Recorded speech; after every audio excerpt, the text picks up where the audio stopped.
Welcome to McPlum, simple solutions served daily. You start by cutting power so you can work safely. Flip the wall, switch, and the breaker. Once done, crouch under the sink and shine a light. Look for obvious objects lodged in the chamber. Make sure to remove any forks, bones, or hard plastic with tongs or pliers. You do not put your hand inside.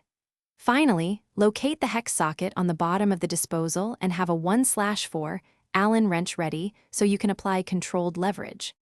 You insert the 1/4 Allen wrench into the hex socket and push firmly, turning it clockwise and counterclockwise to free the impellers.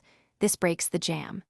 If the wrench won't move, reach from above with a wooden spoon handle to nudge the rotor. This gives you a safer leverage point. Once the impellers move freely, press the red reset button on the bottom to re-engage the motor protector. Make sure there's no gritty resistance before you restore power. You restore power at the breaker and turn the wall switch on while running a steady stream of cold water for 10 to 15 seconds. Then, with the sink plugged removed, turn the disposal on briefly to confirm it spins smoothly and makes no grinding or rattling noises. If it hums or won't spin, immediately cut power and repeat the manual free procedure. Check for hidden debris and press reset again. If problems persist, the motor may be failing and professional Thanks for watching. Stay juicy and subscribe.